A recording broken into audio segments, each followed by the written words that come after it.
नमस्कार दोस्तों। आज हम लोग एक बहुत ही महत्वपूर्ण टॉपिक को कवर करने वाले हैं जिसका स्रोत अर्बनाइजेशन और अर्बनाइजेशन के रिलेटेड इफेक्ट्स जैसे कि पोल्यूशन को जाता है। अब इस पोल्यूशन से हमें ये समझ में आता है कि किस तरीके से इनको मेजर किया जाता है हमारे इंस्टीट्यूशंस में।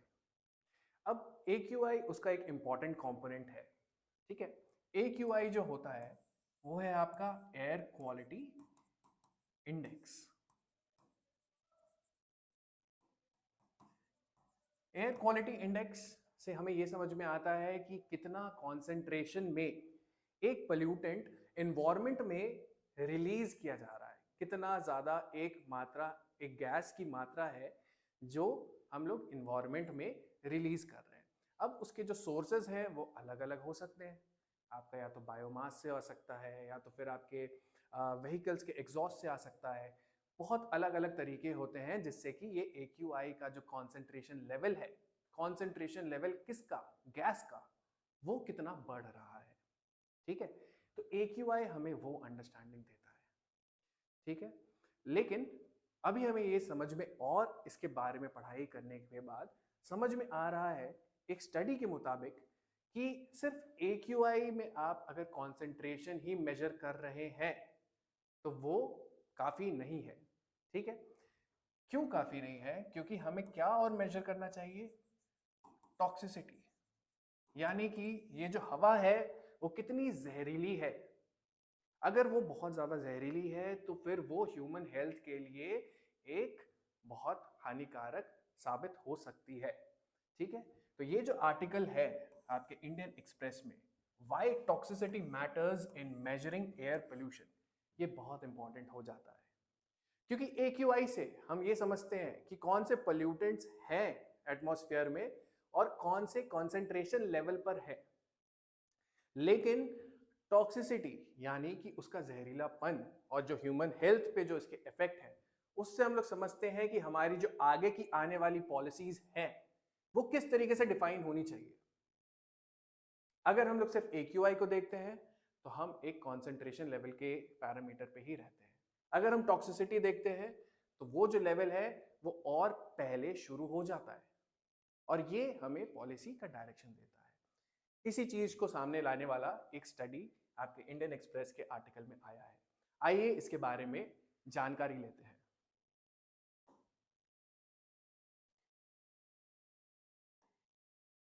तो सबसे पहले है थ्रेशोल्ड डिस्कवरी।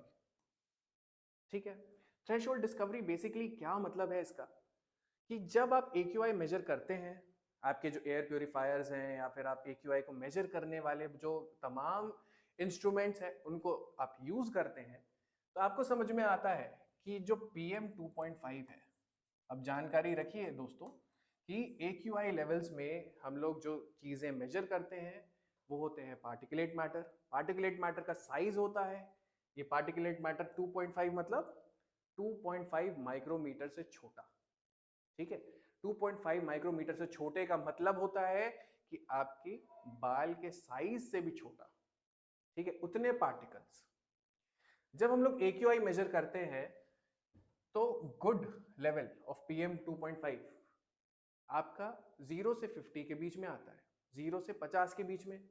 लेकिन जब मॉडरेट मेजर करते हैं तो बोलते हैं कि 51 से 100 के बीच में माइक्रोग्राम पर मीटर क्यूब होता है, तब मॉडरेट होता है। ठीक है, लेकिन इस स्टडी के मुताबिक जब हम लोग टॉक्सिसिटी यानी कि जहरीलापन, यानी कि वो कितना हानिकारक है हमारे स्वास्थ्य के लिए, ये जब मेजर करते हैं तब हमें पता चलता है कि 70 माइक्रोग्राम पर मीटर क्यूब। अगर ये थ्रेशोल्ड ब्रीच कर जाए, यानी कि इस मात्रा से ज्यादा पर मीटर क्यूब आपका एयर क्वालिटी में कॉन्सेंट्रेशन लेवल बढ़ जाए तो टॉक्सिसिटी बहुत तेजी से इंक्रीज करती है। ठीक है, जो AQI था वो सिर्फ कॉन्सेंट्रेशन मेजर कर रहा था और ये दिखा रहा था कि ये एक लीनियर ग्रोथ है। ठीक है, लेकिन टॉक्सिसिटी जो है वो थोड़ी ज्यादा ग्रोथ रेट के साथ आगे बढ़ती है। ठीक है, यहां पे आप ग्राफ देख सकते हो, जैसे यहां पे ये 70 के लेवल पे है। ठीक है, ये आपका सेफ लेवल है। लेकिन जब आप 130 के लेवल पे जाते हो, ये जो टॉक्सिसिटी लेवल है, यहां से आपका जो इंक्रीज है वो और ज्यादा शार्प होता है, मतलब कि और तीव्र गति से बढ़ जाता है। इसका मतलब ये है कि 70 से लेके 130 के बीच में, 70 से लेके 130 के बीच में आपका जो टॉक्सिसिटी लेवल है और जो आपकी स्वास्थ्य के लिए जो हानिकारक सब्सटेंसेस हैं वो बढ़ जाते हैं। मतलब आपका जो स्वास्थ्य है वो ज़्यादा जल्दी खराब होगा, आपको सांस लेने में दिक्कत होगी, ठीक है, आपको तमाम तरीके की दिक्कतें आएंगी। स्पेशली जो PM2.5 होता है, PM2.5 क्या होता है कि ये आपके अंदर ब्लड स्ट्रीम में चला जाता है। जब आप लंग्स में जब आप रेस्पायर करते हैं, जब आप हवा अंदर लेते हैं, तो ये क्या होता है, लंग्स के थ्रू अपने ब्लड स्ट्रीम में उतर जाता है। एक बार ब्लड स्ट्रीम में उतर गया, उसके बाद वो वहाँ पे डिपॉजिट हो जाता है और इसकी वजह से क्या होगा, आपको तमाम हेल्थ प्रॉब्लम्स हो सकती हैं। इसी चीज़ को हम लोग टॉक्सिसिटी के नाम से जानेंगे, ठीक है। तो इन दोनों के बीच में 70 और 130 के बीच में ये चीज़ राइज होती हुई नजर आई है इस स्टडी के द्वारा, ठीक है। अब इसके आगे क्या होता है, क्या 130 के बाद अगर कॉन्सेंट्रेशन लेवल, मुझे AQI का स्केल बताता है कि 130 के ऊपर है, जैसे कि हम लोग जानते हैं कि दिल्ली में 450 माइक्रोग्राम पर मीटर क्यूब भी एक लेवल अचीव हो गया है, ठीक है। लेकिन अगर 130 के ऊपर जाता है तो एक पॉइंट पे वो स्टेबलाइज करता है, ठीक है। इसका मतलब ये है कि जितनी हार्मफुलनेस होनी थी, जितनी टॉक्सिसिटी होनी थी, जितना जहरीला आपका हवा होना था, उसकी वजह से आपको तमाम जो दिक्कतें आनी थी वो आ गई है और वो एक लेवल पे जाके प्लेट्यू कर जाता है, ठीक है। इसका मतलब ये है, तो ये क्लियरली डिफाइन करता है हमारा चीज़ों को, हमारे अंदर एक क्लैरिटी लेकर आता है कि हमें टॉक्सिसिटी देखनी चाहिए या फिर AQI का कॉन्सेंट्रेशन देख के ही समझना चाहिए, ठीक है। ज़्यादा कॉन्सेंट्रेशन मतलब ज़्यादा हेल्थ इश्यूज, या फिर एक बैंड में देखते हैं कि इस बैंड से 70 से ऊपर चला गया तो हम लोग अपने पॉलिसी में कैसे टाइप के रिस्पॉन्सेज लेकर आए, ठीक है।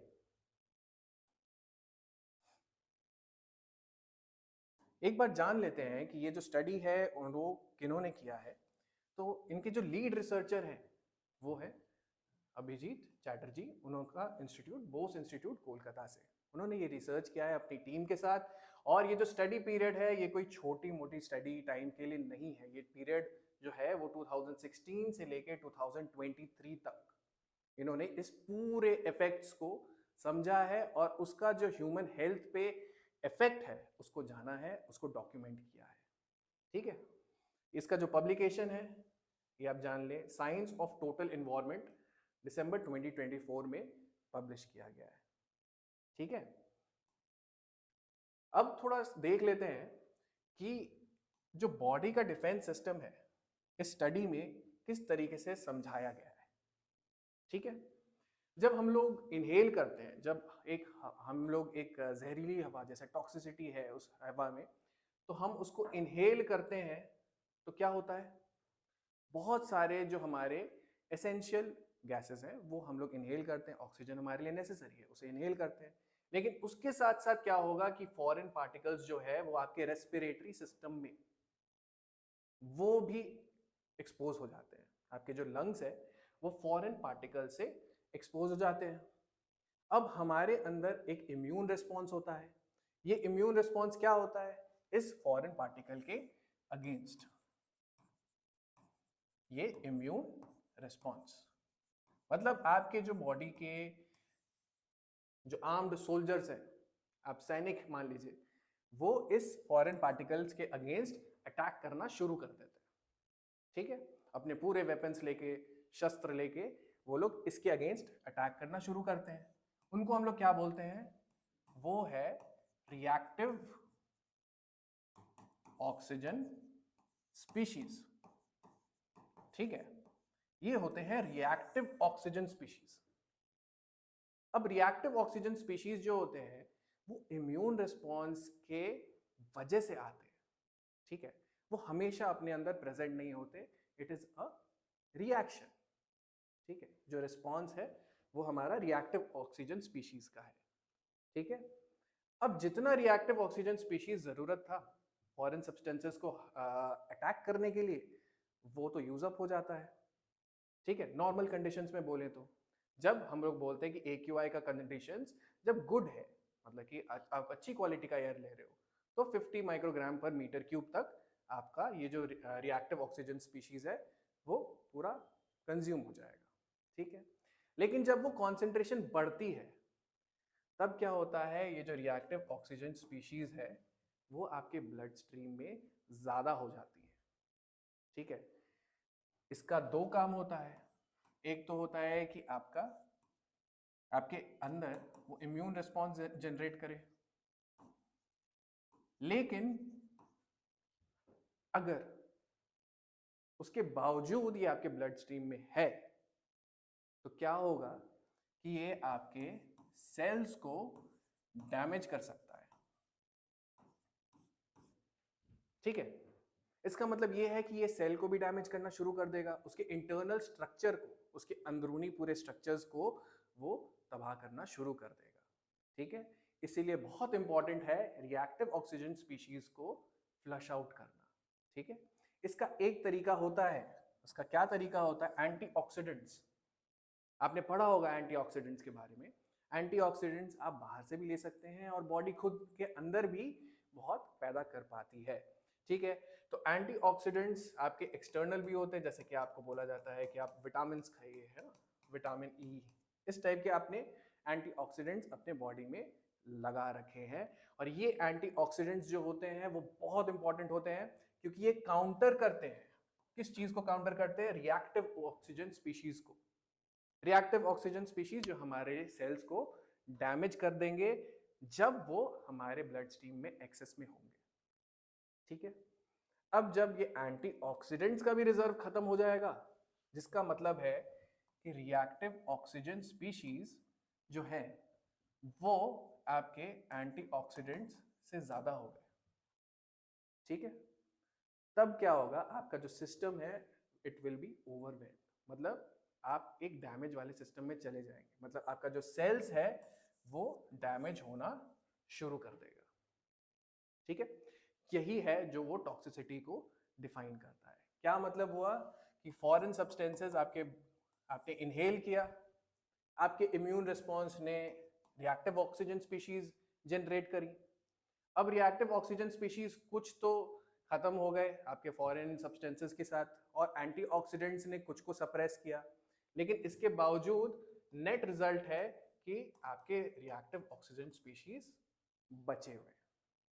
ठीक है, और वो कॉन्टिन्यूअली लगातार आपके सेल्स को डैमेज कर रहे हैं।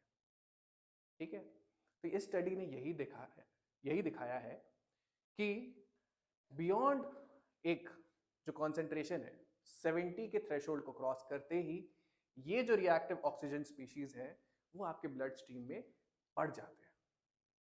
ठीक है, और कोई भी आप एंटीऑक्सीडेंट आप ले भी रहे हो तब भी आपके रिएक्टिव ऑक्सीजन स्पीशीज आपके सेल को डैमेज करेंगे, क्योंकि उनका कॉन्सेंट्रेशन बहुत हाई है। ठीक है, तो ये स्टडी ने पता लगाया है।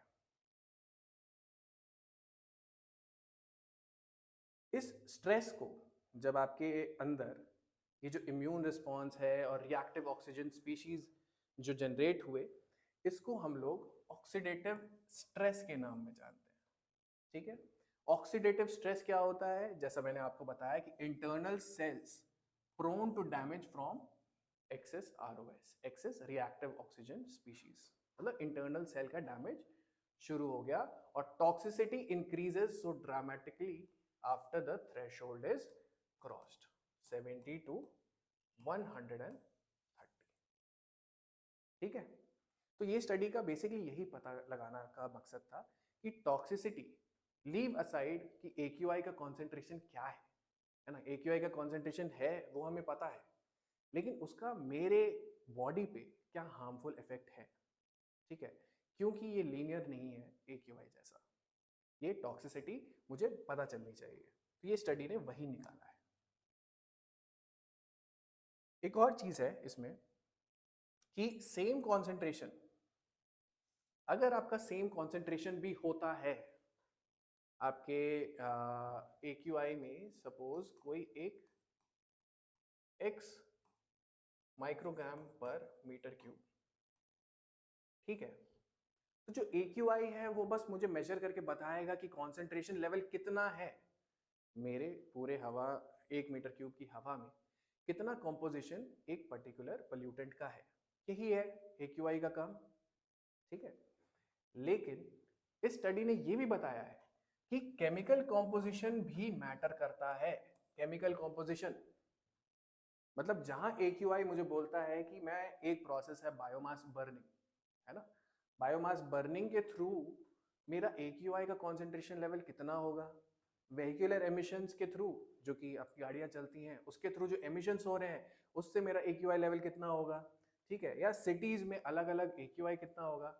अगर मान लीजिए ये सारे भी सेम हैं लेकिन अलग अलग एक्टिविटी से जब हम बायोमास बर्निंग देखते हैं तो आपको पता चलता है कि सेम कॉन्सेंट्रेशन लेवल पे ये भी x है, ये भी x है और ये भी मान लीजिए x है, फिर भी आपकी जो टॉक्सिसिटी है, टॉक्सिसिटी मतलब हार्म टू ह्यूमन हेल्थ, वो अलग अलग है, जो कि AQI जो है वो मेजर कर ही नहीं पा रहा।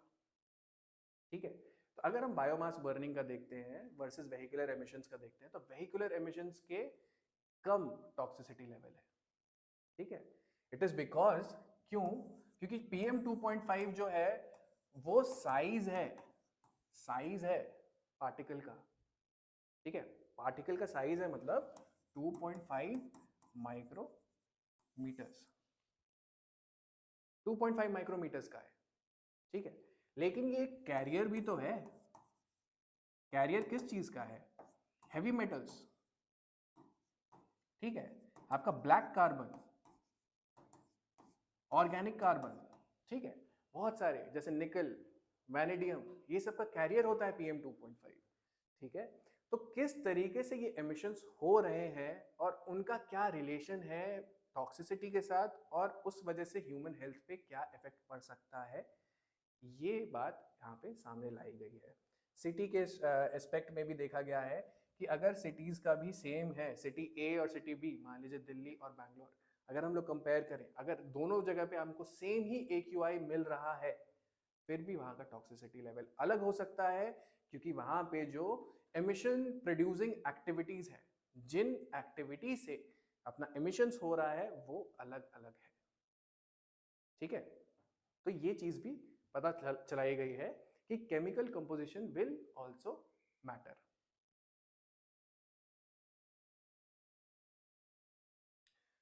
नेक्स्ट इस चीज से अब क्या हमें समझ में आता है, इस चीज से हमें ये समझ में आता है कि अब AQI एक सोल पैरामीटर नहीं है, है ना। AQI से जो पॉलिसीज हमारी डिराइव हुई है, जैसे आप जानते होंगे graded response action plan GRAP के बारे में, है ना। AQI से अब हम लोग को मूव करना पड़ेगा टॉक्सिसिटी के तरफ भी। इट विल इनहेंस हमारे अंडरस्टैंडिंग क्या, ह्यूमन हेल्थ की। ठीक है, ये आपके ह्यूमन हेल्थ की भी अंडरस्टैंडिंग को बढ़ाएगा। ठीक है, और इसके वजह से पॉलिसीज जो किक इन करती थी एट अ पर्टिकुलर थ्रेशोल्ड, मतलब एक थ्रेशोल्ड पे जाके एक पॉलिसी किक इन करती थी, वो अब टॉक्सिसिटी से रिलेट होके पॉलिसी में चेंजेस लाए जाए। ठीक है, जैसे कि करंट स्टैंडर्ड्स अभी क्या है कि बस कंसंट्रेशन लेवल कि कितना मात्रा में एमिट हो रहा है, बस इतने के बारे में है। जैसे कि safe PM 2.5 40 microgram per meter cube, अगर हम डेली PM 2.5 का पूछें तो 60 microgram per meter cube. They don't account for toxicity variations. ठीक है, और ये स्टडी दिखाती है कि अब प्रोपोज्ड अप्रोच ये होना चाहिए। ठीक है, क्या है, टॉक्सिसिटी से लिंक होना चाहिए आपके एयर क्वालिटी स्टैंडर्ड्स। ठीक है, सिटी स्पेसिफिक थ्रेशोल्ड वैल्यूज, मतलब सिटी में कौन से टाइप की एक्टिविटीज हो रही हैं, कौन से टाइप के पॉल्यूटिंग एक्टिविटीज, मतलब जो प्रदूषण क्रिएट कर रही हैं, ऐसे कौन सी एक्टिविटी है। ठीक है, उनका क्या थ्रेशोल्ड है, उस हिसाब से हम लोग जज करें कि क्या टॉक्सिसिटी है वहां पर। फिर targeted warnings eight critical levels, जैसे कि ग्रेडेड रिस्पॉन्स एक्शन प्लान है कि एक पर्टिकुलर मात्रा के ऊपर जा रही है आपके AQI, तो वैसे ही टॉक्सिसिटी से लिंक हो। ठीक है, emergency actions when thresholds are breached. यहाँ पे आप देखेंगे कि जैसे 30 से 40 में माइक्रोग्राम पर मीटर क्यूब में मॉडरेट थ्रेट लेवल है, ठीक है, 50 से 60 में similar risk to lower concentrations. लेकिन यहाँ पे जो थ्रेशोल्ड है वो बढ़ जाता है और हमारी जो पॉलिसीज है वो इसी पे लिंक हो जानी चाहिए, ठीक है। और अप अंटिल द पॉइंट कि 130, ये जो पॉइंट है, क्योंकि हमने देखा स्टडी के अकॉर्डिंग कि 130 के बाद चीजें स्टेबलाइज हो जाती है। तो हमारे को एक्शन लेने का जो पार्ट है, दिस इज द पार्ट जहां पे हम किसी तरीके का पॉलिसी एक्शन ले सकते हैं, ठीक है, ह्यूमन हेल्थ को बचाने के लिए, ठीक है। तो एक बार क्विकली रिकैप कर लेते हैं इस पूरे अंडरस्टैंडिंग को और किस तरीके से एक स्टडी जो है, एक रिसर्च जो है, वो किस तरीके से ट्रांसलेट करता है, अपने आप को बदलता है पॉलिसी मेकिंग में, ठीक है। तो सबसे पहले हम लोग बोलते हैं कि टॉक्सिसिटी थ्रेशोल्ड्स विल एग्जिस्ट, ठीक है, not linearly with all increases. यहाँ पे वो क्या कह रहे हैं कि वो AQI और जो ह्यूमन हेल्थ पे रिलेशन है इसको तोड़ के बोलते हैं कि टॉक्सिसिटी के बारे में बताइए, ठीक है। टॉक्सिसिटी कौन से मात्रा पे जाके इंक्रीज हो जाती है और जो ह्यूमन हेल्थ को थ्रेटन कर सकती है। नेक्स्ट ये समझिए कि body defence systems, body defence mechanism किस तरीके से है। अगर आपका जो रिएक्टिव ऑक्सीजन स्पीशीज है वो आपका ग्रेटर देन एंटीऑक्सीडेंट्स है और ये जो प्रोड्यूस हो रहा है वो आपके फॉरेन सब्सटेंसेस की वजह से है, तो आपके अंदर एक ऑक्सीडेटिव स्ट्रेस यानी कि आपके जो सेल्स हैं वो डैमेज होना शुरू कर देंगे। नेक्स्ट आप समझिए कि chemical composition, chemical composition important है। कहीं हम बायोमास बर्निंग से कर रहे हैं एमिशंस, कहीं हम वेहिकुलर एमिशंस कर रहे हैं। दोनों का AQI तो सेम आ रहा है लेकिन दोनों की अलग अलग लेवल ऑफ टॉक्सिसिटी है, ठीक है, क्योंकि अलग अलग PM2.5 कैरियर्स हो सकते हैं बेस्ड ऑन कि क्या आपकी पोल्यूटिंग एक्टिविटीज है, ठीक है। फिर सिटी स्पेसिफिक स्टैंडर्ड्स कि हर एक सिटी में कैसे टाइप की एक्टिविटीज हो रही हैं जो आपके प्रदूषण को कंट्रीब्यूट कर रही है। नेक्स्ट हमारा पॉलिसी रिफॉर्म कि हमारा कंसंट्रेशन ओनली जो कि अभी प्रेजेंटली AQI से लिंक्ड है, अब वो toxicity based air quality standards के ऊपर लिंक कर दिया जाए, ठीक है। तो ये एक बहुत इंपॉर्टेंट स्टडी है जो कि आप अपने आंसर्स में भी कोट कर सकते हो और ये जानकारी के लिए भी, आपके खुद के स्वास्थ्य के लिए भी और आपके परिवार के लिए भी बहुत इंपॉर्टेंट है। Thank you so much.